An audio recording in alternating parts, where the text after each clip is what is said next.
You're listening to Bold Hearts, Big Moves, the show for female entrepreneurs who want it all: a thriving business, deep self love, and fulfilling relationships. I'm Erin Anderson, and each week we will dive into how to set stronger boundaries, make empowered choices, and show up in life and business with boldness, authenticity, and heart.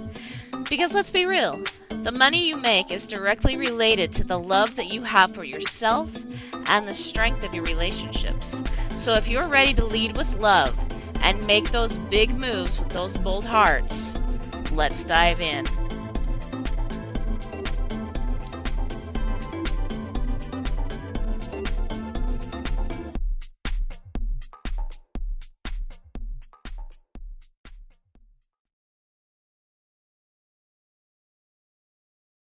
Hey everyone, welcome back to another episode of Bold Hearts, Big Moves. Today we have with us Steve Kidd. Now, let me tell you two things that's really, really exciting about Steve here. Number one, he and I are both going to be speaking at the Art of Expansion in Provo, Utah. Those dates are March 12th, 13th, and 14th, and that's going to be in 2026. So we also, if you guys would like to be a part of the Art of Expansion, please we'll give you a link in just a minute so you guys can go get your tickets. But if you are someone who really wants to build your business and wants to build it in a very aligned, authentic way that really comes from your heart because you are a soul-driven entrepreneur, this is the place for you, because we are going to help you align with your message, your method, and your vision. So go check that out. It's just a 3-day event. You get to meet people like me. You get to meet people like Steve. It's going to be awesome. So we're going to drop some links for you today so you guys can grab your tickets. But what else is really cool about Steve is he's kind of like the story mentor. He's really good at helping people bring their message up into their books, into their passions. He's really just a visibility mentor, helping you become the most visible version of yourself. And that's really important because if you don't have visibility, you also don't have cash coming into your business. And if you're not visible, even if you're simply just a stay-at-home mom, that's entrepreneurship still. If you're not visible, even just being a stay-at-home mom, oftentimes you tend to feel very disrespected. So today I had him come on. We're going to be talking about visibility, why that might be something that's hard for you, and what you can do about it so that way you can heal, create the unbreakable boundary, and live the best life and then live your vision, basically. Okay. So without further ado, welcome, Steve. I'm really excited to have you. Thanks so much for having me, Aaron. I'm looking forward to it. I am too. I really am too, because I have a feeling I'm going to learn something really, really great from this too, because, visibility is something that every entrepreneur needs, every mom needs, right? And we have a community here of entrepreneurs and moms that listen to this podcast. And because oftentimes those paths cross each other, right? And I noticed like a long time ago, I've been coaching for, 15, 16 years at this point, and I noticed when I started coaching how visibility is such a stretch, and I want to say especially for the female entrepreneur. You know what I mean? Oh, yeah, absolutely. For everybody, there is that FOMO, that fear of missing out. But that self-judgment, especially when you're starting out, especially for female entrepreneurs, and I love that you put moms in there because talk about running a business, running a house is the biggest business in the world. Yes, it Forget really about is. running a Fortune 100 company. That'd be a breeze compared to juggling children and their schedules. But yeah, it's that whole you look at somebody else and you judge yourself by them versus knowing yourself Yeah. and defining this is who I am and this is the best me, you know. Yeah. And I'm unapologetically so. Yeah. right? I mean, that's you're talking about the basis of the unbreakable boundary right here. Mhm. You know, when we talk about, knowing who we are, knowing what we stand for, and not allowing anything or anyone to bulldoze that, right?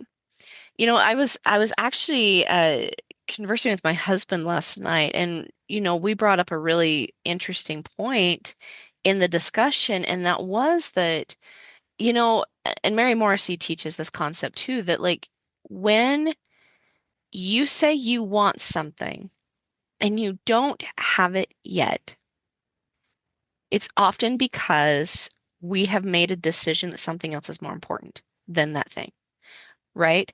And visibility, I think, is one of the things where we get stuck. Like we choose to stay more invisible because we have a lot of what ifs in the visibility thing. Like, what if somebody gets mad at me? What if my support system crumbles? What if somebody somebody laughs at me? What if, right?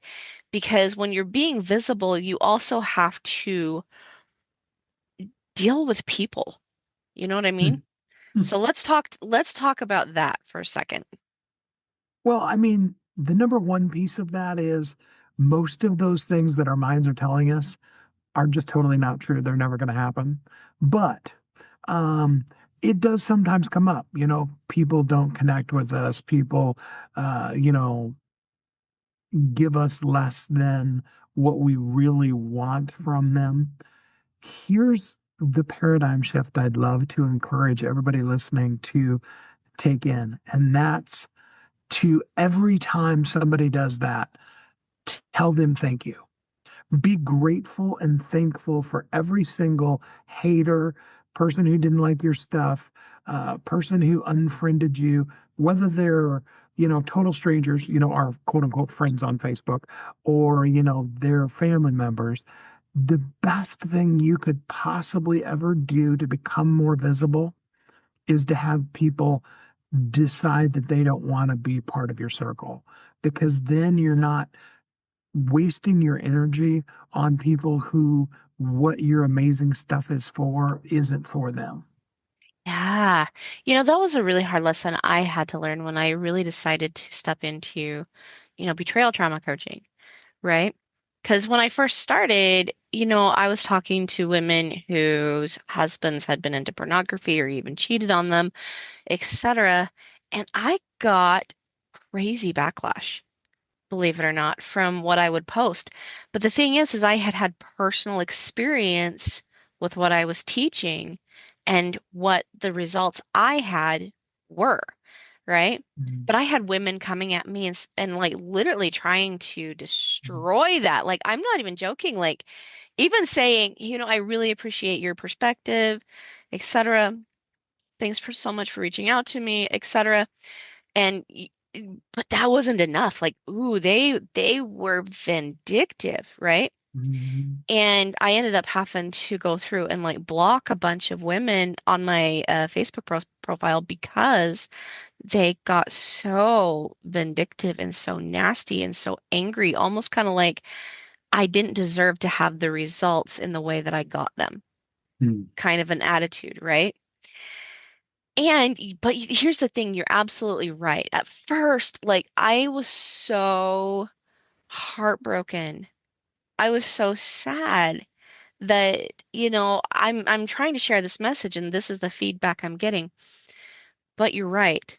Like now that I look back, I've grown that business from just, betrayal trauma coaching to trauma coaching. Then now we do healing trauma, creating the unbreakable boundary, creating the life and business and living that you love, right? And so it's expanded, it's grown, and I can see really, really clearly that the truth of the matter is those were not the people aligned with my message. That's all it was. That's really all it was. And that is something that you probably honestly can expect once you start getting really, really aligned with your message. Because I almost kind of want to say, like, I think there's something I don't want to say in the universe because the universe is full of love, but almost like the anti version of the universe that wants to push against you to see if you're really serious. You know what I mean? Oh, yeah. There's an old leadership principle that says when you are going after a worthwhile goal, there will be obstacles. In fact, if it's too easy, um, you want to really maybe question to yourself, why is this going by so easy? That's not to say that you're necessarily off course, but a lot of times we allow ourselves to fall into the trap of doing what's easy versus what we're really called and meant to do. I Yeah. mean, it's like, I'll use a perfect mom example. Okay. I was a single dad. So, I mean, I kind of understand that world a little bit. Teaching your child how to tie their shoes. Now, we as adults know how to tie shoes. We can do them boom Right. tied. Um, but and the more children you have, the quicker you're going to teach each one of them how to tie their shoes or move completely away from tieable shoes. Either way, um, because of how many of them you got to do. You got to leave the house and you got 5, 6 kids. You got to tie, 12 shoes in order to just get out of the house. So the easy thing is just to line them all up, tie everybody's shoes. You could do that in less than a minute and then you could be out the door. The hard thing is going, okay, guys, we're all going to sit here and we're all going to practice. Now, you may not get it right, and that's okay. But we want to, because you see your brother or sister over here, and they're all grown up and they know how to tie their shoes already. And you want to be like them, don't you? And they're like, yeah, we want to tie our shoes like they do. And you just turn it into fun. And yeah, I mean, it takes work and it makes you have to plan the extra 5, 10, 15 minutes, whatever, for them to try. And then you have to tie their shoes anyway. You have to do it again. But eventually they learn that skill. If your children, my kids are all grown now. My youngest is, she'll actually be 27 next month. Oh gosh, they go by so fast. Oh my gosh, I know. Um, I know. and, you know, if they were still needing somebody to tie their shoes at their ages that they are Right. now, we'd be, looking kind of sideways at them. I mean, because none of them have, learning disabilities that would Would make it cause something like okay. that. Yeah. No, I Yeah, totally get you. I totally get you. I totally get you. I'd be feeling the same thing because, like I said, I mean, I have a 4-year-old, and sometimes I still have to help her with her shoes, right? And then I have an 18-year-old, and I look at my 18-year-old, and right now, he's off serving a religious mission for the next 2 years, and if he couldn't tie his shoes, like asking his companion to tie his shoes would be like, oh, I have failed. right. Right? It'd be so, so bad. I totally, yeah. I'm with you. I think I'd be very embarrassed if that was the case, to be Mm, honest. yeah. Yeah. But, you know, I think we do have to like start like we do. We have to start somewhere and master that concept, right? Because that's how we build. I mean, if you ask me, okay, this is my personal uh definition of perfection. I think a lot of people look at perfection and they're like, "Oh, that's the end all state. That's the be all Mm, state." But I think about it and I'm like, I actually think perfection is a consistent state of personal growth. If I had to say anything, I mean, we have eternity, we have eternities going on, etc. And it's like if we are a soul that lives through eternity, I think if we had an end state somewhere, I think we'd feel stagnant. You know what I mean? I oh, know, yeah. I know, like I felt that in my own personal business, right? Like when I perfected certain things and I didn't continue because I'm like, oh, okay, I've got this down now. Like all I've got to do is coast. That's actually where things kind of started to stink a little bit. Like, and when I'm talking about like, you know, going from like the shoe tying to into your business, visibility is a skill that also kind of has to grow with you. You have to consistently feel like you can be visible, consistently reach out to people, consistently ask, like, who could use what I have to offer today, right? I think that's a piece of Yeah. Oh yeah. visibility. Oh yeah. Well, and how have I grown? And how does that impact what I'm saying, who I'm saying it to, and what I need to be doing now? I mean, if and I mean, whether we use the shoe tying thing, and go back to, the kids, and if you're teaching your 18-year-old the same thing you're teaching your 4-year-old, kind of a situation as you grow. I love your definition of perfection because I've always said, you know, it's not really a matter in a relationship, talking about, a husband and wife kind of a situation. It isn't really a relationship where you take 50% of one person and 50% of another person and they come together and they make 100. Yeah. Because that's going to make 100% of a mess is about the only thing that's going to do. It's like, It's true. It's what so you true. want is two healthy people. And I like you using the word health. I usually use, or you using the word perfect. I usually use the word healthy. I define healthy as somebody who is consistently trying to be the best them they can be in the day that's called today. And Yeah. when those two people come together as 100% people, because, I give you full credit for being the best you can be right now. That's 100%. When they come together, the exponential explosion of coolness that happens in the world.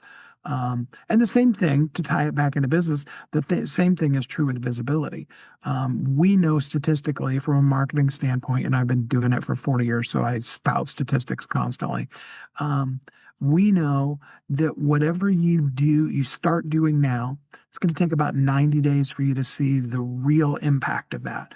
Isn't going to say that doesn't mean that you can't get sales starting as soon as tomorrow, but the real impact of that is consistently doing that marketing for 90 days. Here's the other side of the equation, though. Anything that you stop doing in marketing within 90 days will be back to zero. Hmm. And that's the biggest thing with visibility is that visibility is a constant thing. I mean, I've literally traveled the world, both as a minister, as a musician, and as a business person. Um, but, I also had about a decade where, for a lot of reasons that we don't really need to go into, I was completely behind the scenes. And so then I had to start back from that zero. Now, it isn't really zero because you get to take with you all the things you've learned in life, but you still have to, chug that engine. It's like when your Yeah. car, when you're pushing a car, if you've ever had a car that stalled out on you, that first pushes to get it to move even just an inch is like a ton of effort. And after you get it really rolling, I mean, you can pretty much have one hand on the car and just keep it going. Yeah. Visibility is really that same kind of a situation. Yes. And I think, talking about this, it comes back down, like I said, to the unbreakable boundary, because the unbreakable boundary is all about who you choose to be, right, in that moment. And sometimes, like if you're going to be, and this is what's really cool. I don't like follow marketing statistics as well, because it's just like I know how to do it. It's just not my Mhm. passion, to say the least, right? I love like changing lives in such a yummy, yummy way. But uh what's really cool is it takes about 90 days for a boundary to set in too, right? Mhm. So we're talking about a 90-day thing.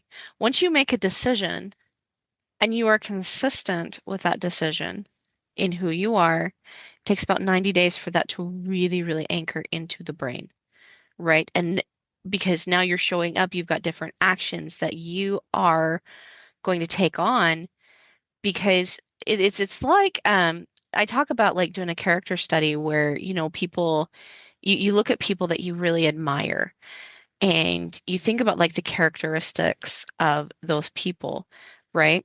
And how do they show up specifically in those characteristics? And then once you take that characteristics and the specific actions that form that characteristic and you try that on for 90 days, right? It helps you find like what are your unbreakable boundaries? Like who are you going to be that you're just not going to compromise anymore. And like one of my absolute unbreakable boundaries is it doesn't matter what happens in my life. It doesn't matter what I do in my life. I'm going to land on self-compassion every single time, right? Because I know like the opposite of that.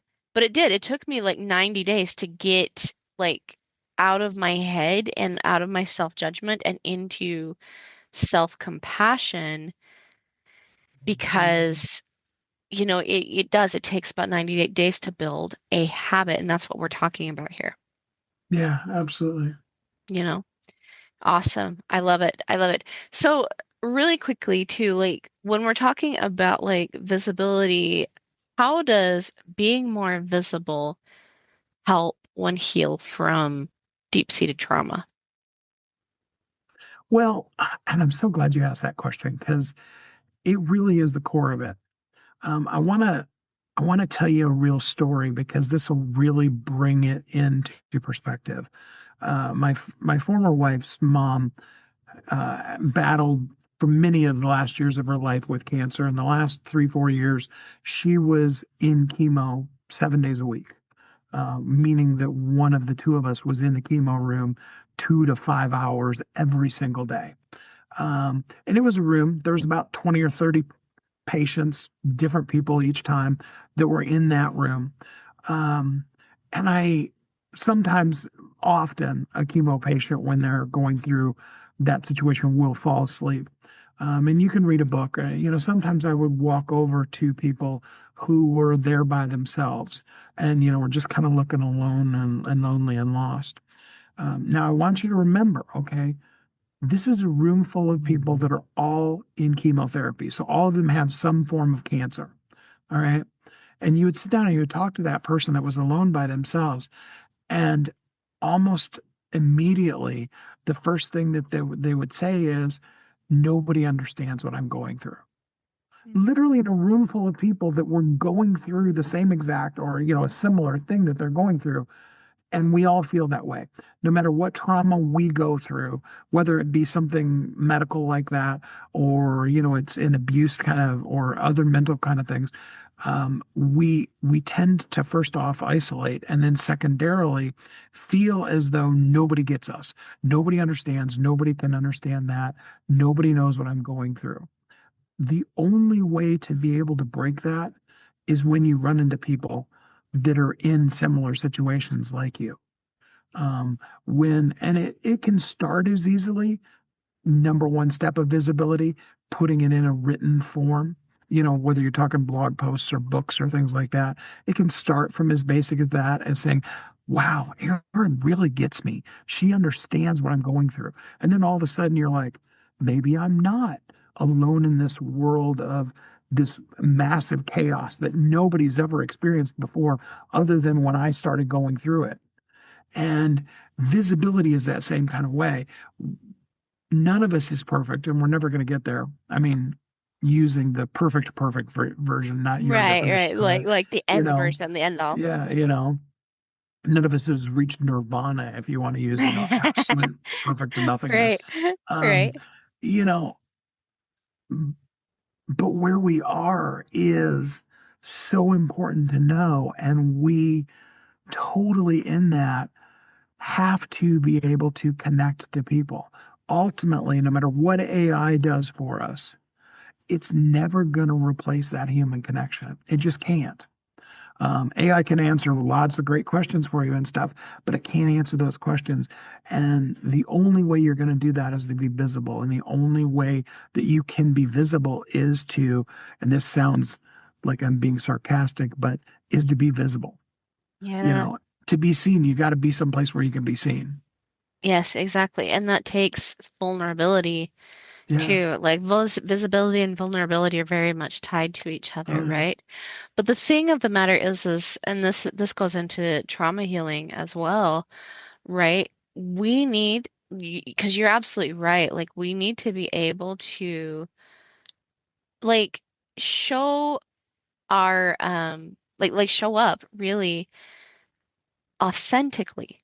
Okay, now when I mean authentically, I see a lot of people who take like their trauma and they wear it on their sleeves in an angry way because Mm. right? They're like, well, everybody's going to see it, so I need to protect it in some way. And the only way I can protect it and keep people away is by getting angry and being mean and vindictive, right? Like you're talking about a wounded animal in a sense, Hmm. right? We're in the wounded animal brain. But when we are unashamed of what we've gone through, right? When we ourselves take on unashamedness, right? It Hmm. doesn't matter how somebody else responds to your trauma, whether they shame you for it or whether they connect to you through it, right? What's amazing is it gives you a pathway into people that you can actually trust. Because if Hmm. somebody's going to shame you for what you've gone through, right? Well, those are people that you don't want to connect to, that Exactly. they're not going to be trustworthy with the most vulnerable pieces of you. And you get to make a decision right then, a loving decision. We get to have some distance here, right? And we also get to say, okay, these people actually understand and they get it and they like to support me and I want to support them. And so we get to make connections, right, with people that do. And so, when we're visible and vulnerable enough, right, it does lead us down the correct path of relationships that are going to show up and connect and support Mm. every Yeah, time. absolutely. Yeah, love it. I love it. All right. So, my wonderful, fabulous listeners, come see us for sure at the Art of Expansion. Again, the dates of that are March 12th, 13th, and 14th, and it's going to be in Provo, Utah. We're going to drop a link. Steve's link here is storytellingbyyourdesign.com/art of expansion 2026. Okay. And so you can go get some tickets through Steve's link. I believe there's a discount code right now going on or until the beginning of the year, if I'm correct, right? So Yes. you And can go get your tickets. that is Yeah. the link for either of us. That's the same Yeah. link for you and for me. It's just a matter of you can contact either of us and we can actually get you a code to depending on, how Erin's using hers. I've got some cool free things even that are bonuses for some of the products that I have. But you could get the ticket to the event totally for free. Yes. Same here. Same here. And I've got some cool bonuses. So why don't you tell us about your bonus that you've got for people right now if they want to join us? So I have a free giveaway, but we'll get to that in a second. I am giving. I have about five different levels of my product, and I'm giving anybody at any of those levels all the way down to the $500. So it's really, really, it's what I call my Kickstart Visibility Program, Hmm. um, and that literally will bring you real people that are really truly reading your book and leaving a legitimate, heartfelt review on your book. It's not us paying for reviews, it's actually us spending the time to find people that are the right people to be reading your book and then following up with them for you. Like I said, that's $500. And I'm giving a free ticket on top of that one. Usually, you have to be in one of my $6,000 or $10,000 programs to get a free ticket, but for this particular event, I just really want people to get there. So, at any level, you absolutely can do that. In fact, you could even jump on my schedule. Just go to askstevekid.com, which is down here in the corner, this corner. I can't point to my camera. There you go. And you could actually jump for free on my schedule and we can talk more about visibility. Love it. I love it. Go book some time with Steve. He's going to be awesome, especially if you're looking into writing a book or getting more visible with your brilliant brain. Check out Steve, askstevekid.com. And then again, like I said, just one more time, guys, come check us out at the Art of Expansion. We've got Steve coming up. I'll be a speaker there, and we've got some other really, really amazing people that are going to be showing up to give you guys just some really great content and help you understand really honestly yourself in a much clearer way. And that's important because if you want to expand your vision, expand your business, and expand your reach, then this is the place to be to do that. So Absolutely. love it. Steve, thanks so much for being on, guys. And until next week, we'll see you soon. Bye. Thanks.